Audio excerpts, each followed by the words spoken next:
धम्मो वत्तु सहाओ खम्मादिभावो यदस्विहो धम्मो ऋणतं च धम्मो जीवाणं रक्षणं धम्मो।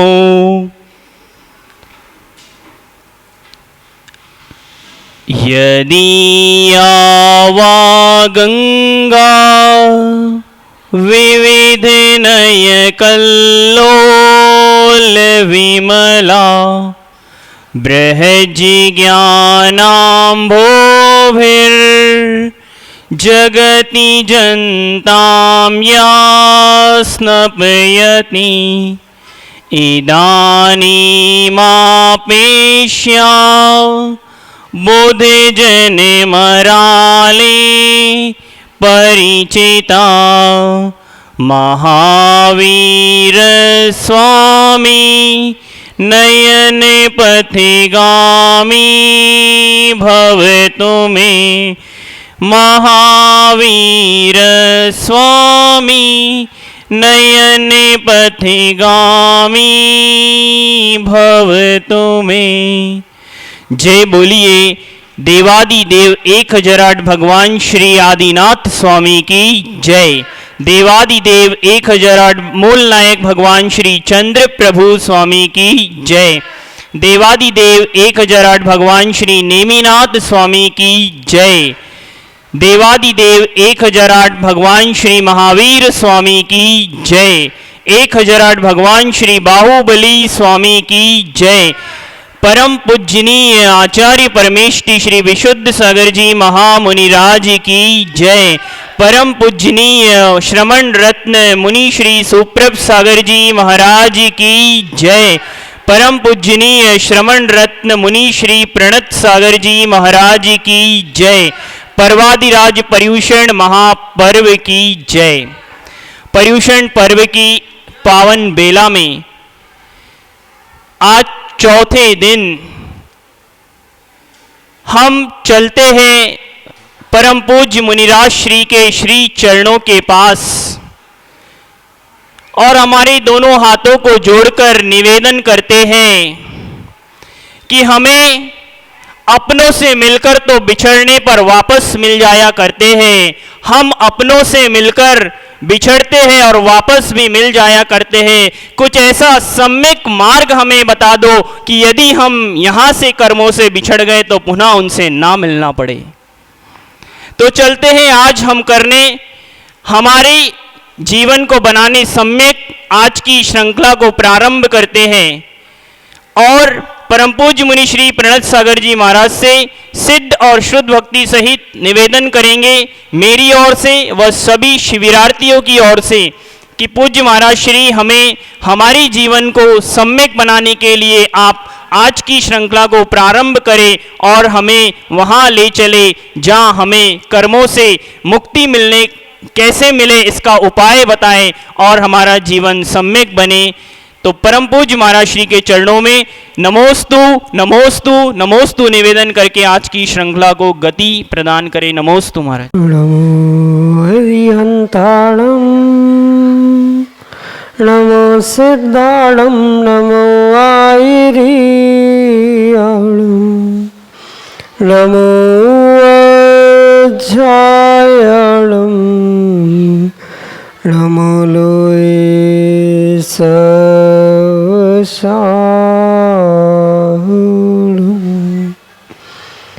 अनंत अनंत सिद्ध परमेष्टि भगवान की परम पूज्य आचार्य भगवंत गुरुवर विशुद्ध सागर जी मुनि महाराज की परम पूज्य मुनि श्री सुप्रभ सागर जी महाराज की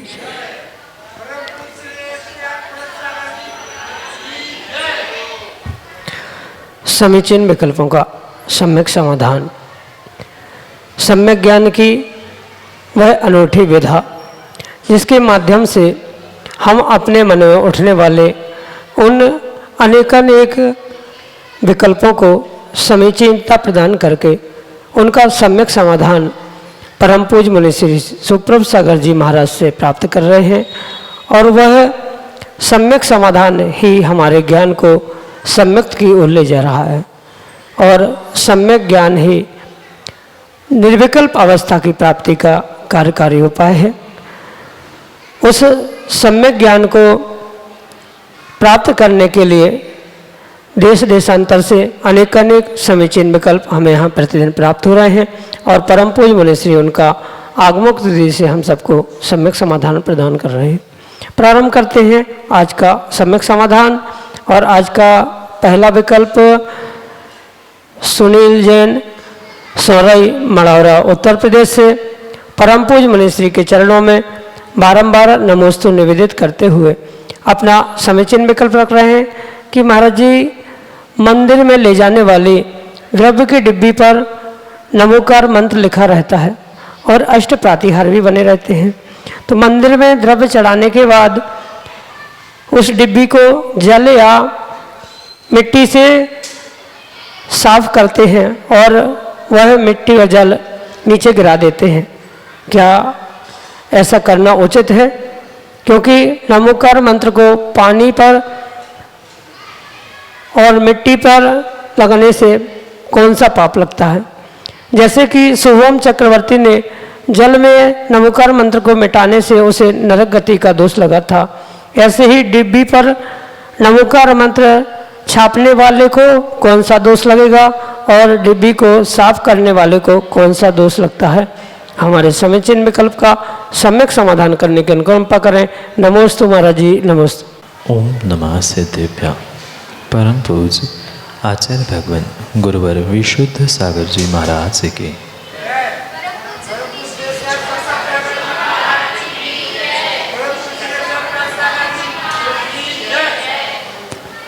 नमोकार चाहे कहीं भी लिखा हो, उसका अगर अभिनय हो रहा है तो सीधी सी बात है वह नरक निगोद के अलावा अन्य कहीं भी स्थान प्राप्त करने वाला नहीं। जैसे उस चक्रवर्ती के विषय में आपने पढ़ा है, जहाँ पानी पर कुछ भी अक्षर टिकते नहीं हैं पर फिर भी उस पर पैर रखने के भाव से, अभिनय के भाव से वह नरक पहुँचा था। इसी प्रकार से जो मंदिर आदि ले जाने वाली आपकी चावल की डिब्बी है जिसमें नमोकार, प्रातिहार या शुभ चिन्ह आदि बनाए हैं, उसका भी आप जो अभिनय कर रहे हो परिपूर्ण रूप से आपके लिए उन्हीं स्थानों पर ले जाने का हो सकता है।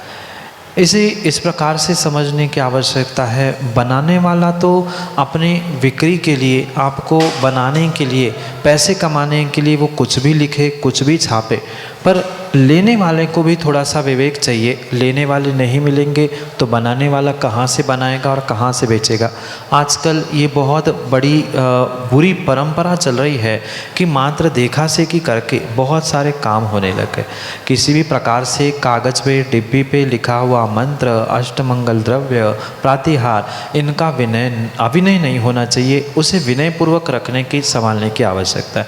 उसे मांज रहे हैं, धो रहे हैं, आदि आदि कार्य करके उसका पानी, या जब नमोकार मंत्र आदि बीजाक्षर लिखे हुए यंत्र पे डाला हुआ पानी गंधोदक बन जाता है, वह हम माथे पर लगाते हैं। उस वही नमोकार मंत्र पर अगर पानी डाल के हम धो के फेंक रहे हैं तो वह परिपूर्ण रूप से नमोकार मंत्र आदि का अभिनय ही कहलाएगा। और ऐसे अभिनय से, नियम से वह नरक निगोद के ही स्थान पर पहुँचने वाले हो सकते हैं। इसलिए उन डिब्बी का प्रयोग सोच समझ के करें। और भी बहुत सारी सामग्री का या डिब्बी का हम प्रयोग कर सकते हैं जिस पे लिखा है, मात्र नमोकार ही नहीं, आचार्य भगवान तो इतना तक कहते हैं, कोई भी अक्षर हो किसी भी भाषा में, चाहे आंग्ल भाषा में, उर्दू, कन्नड़, किसी भी भाषा में लिखे हुए वह अक्षर बीजाक्षर है, स्वयं वह मंत्र है। और उनकी आमना सिद्धो वर्ण समामनाएं रूप से कहते हुए उन्हें मंत्र बीजाक्षर का रूप आचार्य भगवान प्रदान करते। और इन्हीं कारणों से कोई भी लिखी हुई सामग्री का हम, चाहे न्यूज़पेपर हो, डिब्बी हो, कागज़ हो, कोई भी सामग्री हो, उसका अन्यथा प्रयोग अभिनय के रूप में कर रहे हैं या उसका अपने प्रयोग से अभिनय हो रहा है तो परिपूर्ण रूप से हम पाप के ही नरक निगोद जैसे स्थानों के भागी बन सकते हैं। ज्ञानावरणी का आश्रय किया, दर्शनावरणी का आश्रय किया, किया, साथ साथ हमने नमोकार जैसे महामंत्र का अभिनय करने से भी पाप किया, इस कारण से वह नरक निगोद जाने की पूर्ण संभावना है। इसलिए उन डिब्बी का, उन सामग्री का प्रयोग ना करे, ये ही श्रेष्ठ मार्ग है। प्रयोग करने वाला नियम से दोषपूर्ण होने से, पाप को प्राप्त करने से नरक निगोद में पहुंच सकता है। बनाने वाला तो व्यापार कर रहा है, व्यापार के कारण से तो जा ही रहा है, और पुनः ऐसे व्यापार करने से कहीं न कहीं वह कृतकारिता अनुमोदना से, उन अभिनय में संलग्न होने से उसे भी दोष लग रहा है, वो भी नरक या निगोद जा सकता है। यही आपके लिए सम्यक समाधान। नागपुर महाराष्ट्र से अगले समीचीन विकल्प के लिए हमारे सामने है सर्वोदय जोहरापुरकर अपने समीचीन विकल्प के साथ। महाराज जी, मेरा यह प्रश्न है कि आपने सुबह के प्रवचन में बताया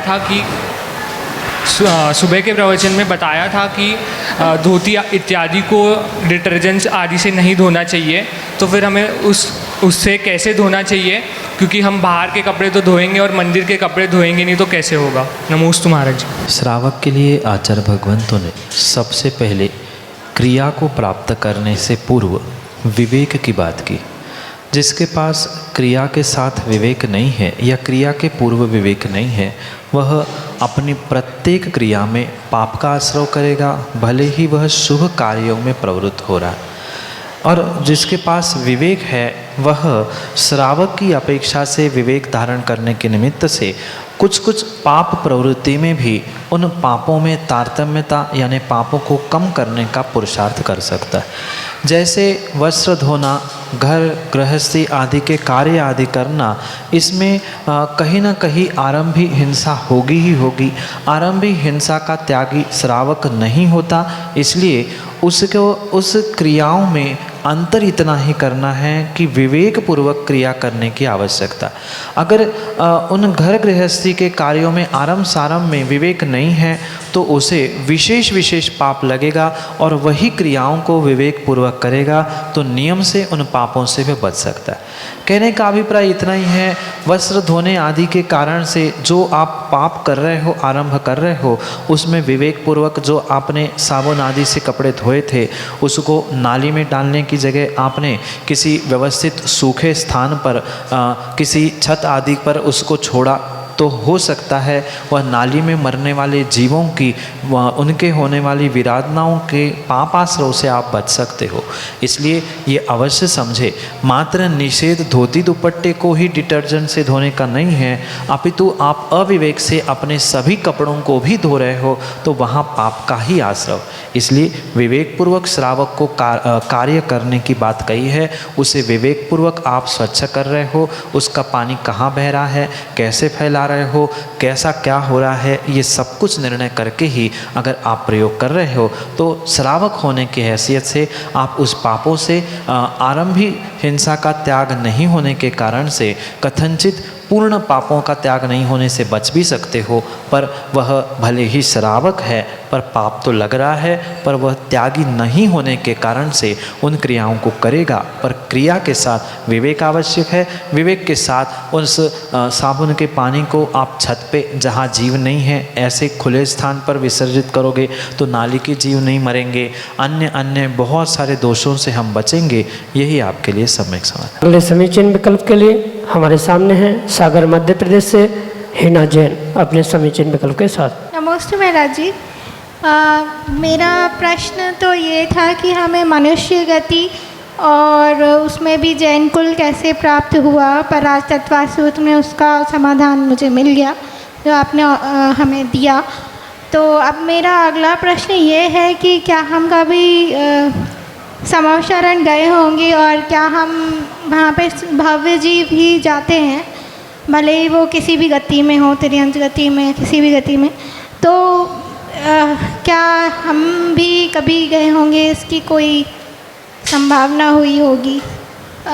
यही मेरा प्रश्न है। दोनों में राजी हूँ। नमोस्तु। जीव समव शरण में कई बार पहुँचा, पर समव शरण की जो 7 भूमियाँ हैं, उन 7 भूमियों में ही भटकता रहा।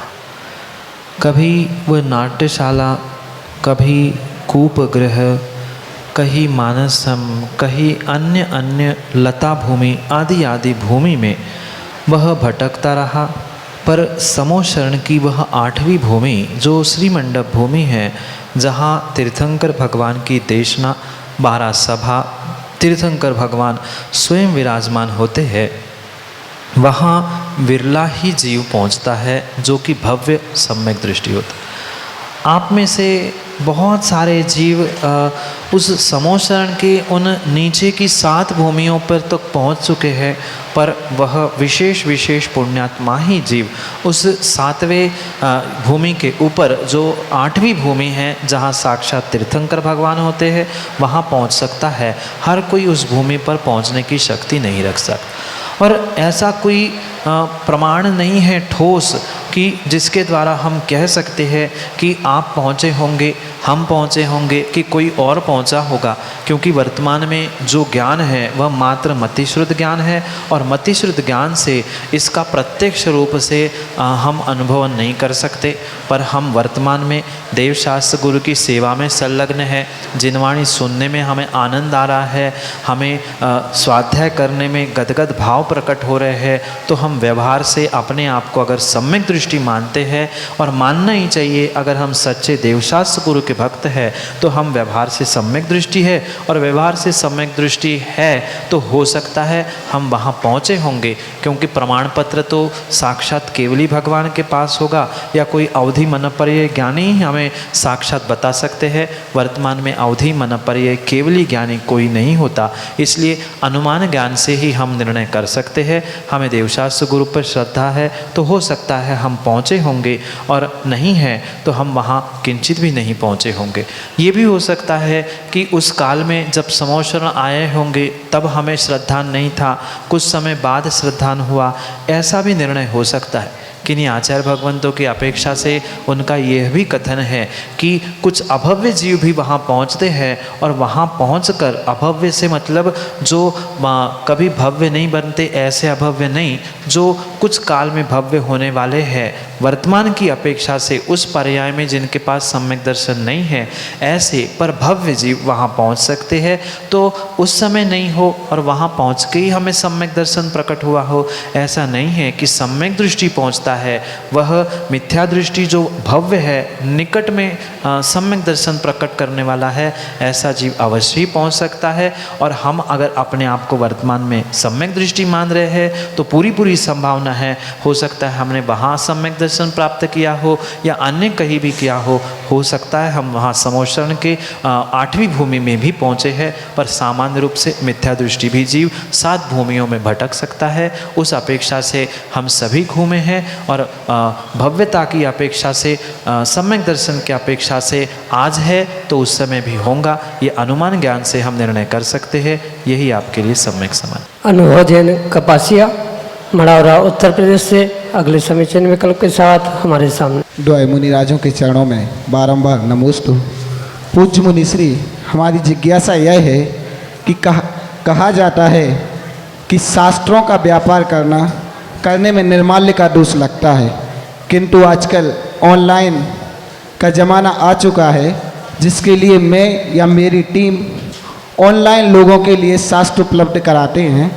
तो इसमें लोग विभिन्न प्रकार के बातें करते हैं कि आप पैसा कमाने के लिए कर रहे हो, आप इसके लिए कर रहे हो, जबकि हम और हमारी टीम उसमें एक पैसा भी कमाते नहीं हैं, जबकि उसे भेजने में, यहाँ होने में आदि जो खर्च आते हैं उसमें भी कई खर्च हम अपनी जेब से देते हैं, फिर भी लोग विभिन्न प्रकार की बात करते हैं।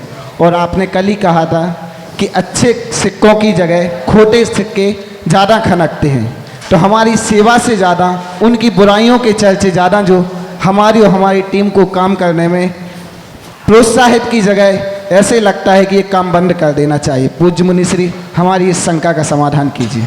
अनुभव भाई, 10 मुँह 10 बातें, जितनी बातों सुनोगे हम उतने ही विकल्प में जिएंगे। ये आगम के परिप्रेक्ष्य में परम सत्य है कि जो शास्त्र जीवी और शस्त्र जीवी होता है, उनको आचार्य भगवंतों ने उस निम्न कोटि के कहा है, हीन दर्जे का ही कहा है। ज़रूरी नहीं है कि वह निर्माल्य का सेवन करे। निर्माल्य का सेवन भिन्न विषय है और ये शास्त्रजीवी होना, शस्त्रजीवी होना भिन्न विषय। जो शास्त्र और जिनवाणी को बेचकर, शस्त्र आदि को बेचकर अपनी आजीविका को बिताता है, वह परिपूर्ण रूप से पाप को ही प्राप्त करता है। इस पाप की अपेक्षा से शास्त्रजीवी को, यानी शास्त्रों का व्यापार करने वालों को, ज्ञान का ग्रंथों का व्यापार करने वालों को आचार्य भगवंत ने निषेधात्मक दृष्टि से हीन लेते हुए, हीन कहते हुए इन पापों को छोड़ने की प्रेरणा दी है। पर ये इसका तात्पर्य नहीं है कि हम जिनवाणी की, देवशास्त्र गुरु की सेवा करने छोड़ दें, क्योंकि ये तो स्वाभाविक सी बात है, कोई भी किसी का अच्छा नहीं देखना चाहता और इसीलिए वह 10 लोग 10 बातें अपनी अपनी कहेंगे, ये भी पक्का है। और आचार्य भगवान तो इतना तक कहते हैं, कोई अच्छा कार्य होता है तो उस अच्छे कार्य में विघ्न करने वाले, सुनाने वाले हमें बहुत सारे मिलते हैं। हमें स्वयं के दिमाग से, विवेक से इसके विषय में निर्णय करना होगा। जब हम उस ग्रंथों को देते समय कोई पैसे कमाने का उद्देश्य नहीं रख रहे हैं, मात्र सेवाएं दे रहे हैं और सेवा देने में भी हम अपने स्वयं के द्रव्य को लगाने में कमी नहीं कर रहे हैं, तो वह कभी भी शास्त्रों का व्यापार नहीं कहलाएगा। वह जिनवाणी की, गुरु की और देव भगवान की, अरिहंत की वाणी होने से वह देव शास्त्र गुरु का कहीं ना कहीं हम सम्मानपूर्वक विनय सेवा में ही लगे हैं, इसलिए ये श्रुत की सेवा है। पर ये अवश्य मैं आपसे भी कहना चाहता हूँ कि भले ही अपने जेब के 50 नहीं 100,000 रुपये लग जाए, पर कभी भी उनके द्वारा पैसे कमा के व्यापार नहीं करना। उस पुस्तकों को पहुंचाने के लिए, सेवा प्रदान करने के लिए जेब से 50, 100, 1000 रुपये लग जाए, पर ये सेवा दोगे तो तुम्हारे उस ज्ञानावरणी, दर्शनावरणी कर्मों का क्षयोक्षम बढ़ेगा। पर उसके निमित्त से व्यापार करके पैसे, 5 पैसा भी कमाने का अगर भाव है तो नियम से ये निर्णय कर लेना कि आपने ज्ञानावरणी, दर्शनावरणी कर्म का आश्रय किया है, उससे बचने का आप अवश्य ही प्रयास करें। सेवा देना भिन्न है, आप सेवा देना और उसमें पैसे कमाने का अभिप्राय नहीं रखना। और रही बात लोगों की, लोग तो कहते ही है, लोगों का काम है कहना, क्योंकि कुछ तो लोग कहेंगे, लोगों का काम है कहना। लोग कहेंगे 10 मुँह 10 बातें। एक बात और भी कह दूं, ऐसी कहावत है, सब बर्तन पे, सब घट पे पारा रखा जा सकता है, पर इस मुंह पे किसी का पारा ढक्कन नहीं होता। इसलिए लोग कहे, हम अपना काम करें, इसे ही निर्णय सूरक समझे। हम देव शास्त्र गुरु की सेवा में अगर लगे हैं तो सच्चे भावों से लगे रहे, यही आपके लिए सम्यक समाधान। अगले समीचीन में कल के लिए वासिम महाराष्ट्र से हमारे सामने हैं प्रथमेश जोगी। नमोस्तु महाराज जी, नमोस्तु नमोस्तु। सुबह के प्रवचन में मुनिश्री ने कहा था व्यक्ति ने सीधा होना चाहिए, परंतु इस पंचम काल का प्रभाव ही ऐसा है। कृपया समाधान करें कि जैन श्रावक श्राविका ये अपना जीवन सरल तरीके से कैसे जी सकते हैं। नमोस्तु महाराज जी, नमो। द्रव्य, क्षेत्र, काल, भाव, इस चतुष्टय का प्रभाव जीव पे अवश्य पड़ता है। पर प्रभाव का मतलब ये नहीं है कि प्रत्येक कार्य उस द्रव्य, क्षेत्र, काल के हिसाब से या उनके ही अनुकूल हो।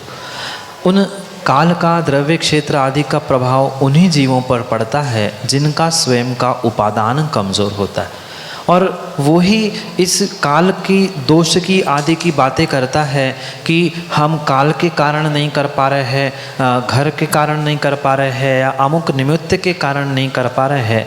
ये परिपूर्ण रूप से व्यक्ति को अपने आप को समझाने की जो आदत पड़ी है, उस कारण से ऐसा हो रहा है। सर्वथा काल का प्रभाव नहीं होता। काल का प्रभाव उन्हीं हीन पुण्यात्मा जीवों पर होता है जो उस परिस्थिति को अपना सब कुछ मानते हैं, पर जिसकी स्वयं की मनस्थिति मजबूत है उसके लिए ये बाकी द्रव्य, क्षेत्र, काल रूपी परिस्थिति किंचित भी प्रभावशाली नहीं हो सकती। इसलिए आप अपने मनस्थिति को संभालते हुए इस खोटे पंचम काल में भी अपने परिणामों को सरल, सहज अवश्य ही कर सकते। अगर पंचम काल में सरलता, सहजता है ही नहीं तो उत्तम आर्जव धर्म का धारण करने वाला वह दिगंबर मुनि का वर्तमान में कोई अस्तित्व ही नहीं बचेगा। इसलिए वे वर्तमान में उत्तम आर्जव धर्म को पालने वाले जब धरती के देवता दिगंबर मुनि मौजूद है तो ये पक्का निर्णय करने की आवश्यकता है खोटे पंचम काल में भी सरलता सहजता इंसानों के भीतर हो सकती है, और उस सरलता सहजता को धारण करने से ही वे दिगंबर मुनि बने थे। और ऐसी ही सरलता सहजता अगर श्रावक भी अपने भीतर धारण कर लेगा तो वो भी नियम से आज नहीं तो कल उस दिगंबर अवस्था को, उत्तम आर्जव अवस्था को, उत्तम आर्जव गुण को अवश्य ही प्राप्त कर सकता है। पर आवश्यकता पुरुषार्थ की है, स्वयं की मनस्थिति बनाने की है, क्योंकि जितनी जितनी वक्रता होगी उतनी उतनी ही वक्र वक्र पर्याय जीवों को प्राप्त होगी। इसका जिसने निर्णय किया है मायाचारी करने से, वक्रता रखने से तिर्यंच आयु मिलती है, निगोद आदि जाना पड़ता है, ये जिसने नियम निर्णय किया है वह पंचम काल में भी अपने परिणामों को, अपने मन वचन काय को सरल करने का पुरुषार्थ कर सकता है। उत्तम आर्जव नहीं, कम से कम आर्जव धर्म को तो प्रकट करने का प्रयास करता है। पर पंचम काल में जब उत्तम आर्जव है तो सामान्य रूप से श्रावकों में आर्जवता, सरलता, मृदुता ये अवश्य ही प्राप्त हो सकती है। मात्र काल को दोष देते हुए हम अपने पापों से, अपनी परिणति से नहीं छूट सकते। काल में भी, इस खोटे काल में भी हम अपने मनस्थिति को संभल कर अपने उन परिस्थितियों को बदलने का पुरुषार्थ कर सकते हैं। आप अपनी मनस्थिति बदल कर परिस्थिति को ठीक करो और अपने उस पंचम काल में भी उत्तम आर्जव नहीं पर कम से कम श्रावक रूप आर्जव सरलता को ग्रहण कर ही सकते हो। यही आपके लिए सम्यक समाधान। बानपुर उत्तर प्रदेश से अगले समीचन विकल्प के लिए हमारे सामने हैं श्रवण कुमार जैन। महाराज जी, आपने आज हम शिवरात्रियों को माला दी थी कि पा पा पा का उच्चारण करते हुए माला करनी है। तो महाराज जी, मेरा विकल्प यह है कि कोई व्यक्ति अपनी लौकिक शिक्षा करते समय कुछ लिखता है और उसको काट देता है, बाद में वह ही लिखी कॉपी रद्दी में बेच देता है, तो उसको क्या पाप लगे? महाराज जी, मेरे विकल्प का समाधान कीजिए। नमोस्तु महाराज जी। सिद्धो वर्ण समामनाएं, ये जो वर्णों की आमनाएं हैं वह अनादि से सिद्ध है। जो अ से लेकर य तक जितने भी अक्षर है, वर्ण है, स्वर है, ये परिपूर्ण में सिद्ध वर्ण कहे गए हैं और उन्हें ही आचार्य भगवंत वह बीजाक्षर के रूप में ग्रहण करते। जो एक पाषाण से भगवान बनने की यात्रा है, धातु से प्रतिमा से भगवान बनने की यात्रा है, वहाँ भी अ से लेकर ज्ञ तक प्रत्येक बीजाक्षर का ही रोपण होता है। मंत्रों के साथ उस बीजाक्षरों को ही उस प्रतिमा पे लिखा जाता है और जिसके कारण से वह धातु की, पत्थर की प्रतिमा भगवान का रूप या भगवान का आकार या भगवत्ता को प्राप्त करती। इस अपेक्षा से जितने भी अक्षर है, जितने भी बीजाक्षर है, मैंने अभी अभी कहा वह किसी भी भाषा के क्यों ना हो, वह भगवान की वाणी 718 भाषा में घिरी थी और उनकी वह भाषा हमारे लिए प्रमाण बीजाक्षर रूप है। इसलिए ये प्रत्येक शब्द अ, आ, ई आदि से लेकर य, ज्ञ, ज्ञ आदि आदि जितने भी बीजाक्षर कहे हैं वे प्रत्येक अक्षर बीजाक्षर है, स्वयं में अपने आप में मंत्र है। जो अ का प्रतीक क्या है, आ का अर्थ क्या है, प का अर्थ क्या है, क का अर्थ क्या है, एक एक अक्षर का अर्थ आचार्य भगवान ने आगम ग्रंथों में प्रदान किया है।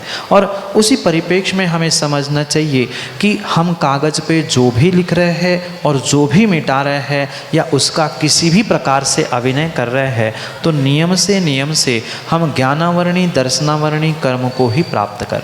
बहुत सारे जीवों की यही आदत होती है कि चाहे लौकिक पढ़ाई में क्यों ना हो, वे कागज़ पे लिखते हैं, एक शब्द लिखा फिर मिटाया, फिर लिखा फिर मिटाया, फिर लिखा फिर मिटाया। जितनी बार हम उन अक्षरों को लिखकर मिटाएंगे उतनी ही बार हम उन बीजाक्षरों का अभिनय करेंगे। भले ही आप लौकिक भाषा में उन अक्षरों का प्रयोग कर रहे हो, आचार्य भगवान तो इतना भी कहते हैं जो सामान्य रूप से न्यूज़पेपर आदि भी प्राप्त होते हैं उनका भी किंचित भी किसी भी प्रकार से अभिनय नहीं करना चाहिए।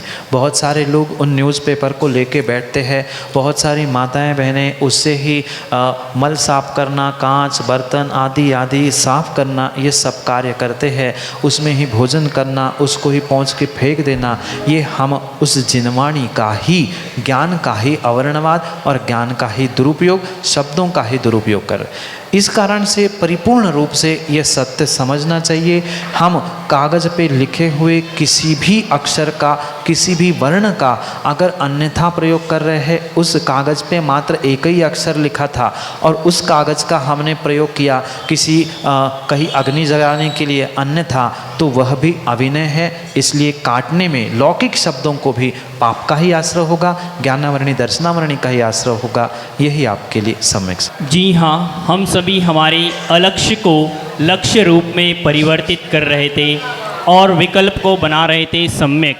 यदि फिर भी आपके पास कोई अलक्ष्य रूप विकल्प है तो उन्हें लक्ष्य रूप पाने के लिए सम्यक समाधान में आप वह विकल्प पहुँचाए। वह विकल्प पहुँचाने के लिए आप आपके चलायन यंत्र यानी मोबाइल फ़ोन से यहाँ पर मेल भेज सकते हैं।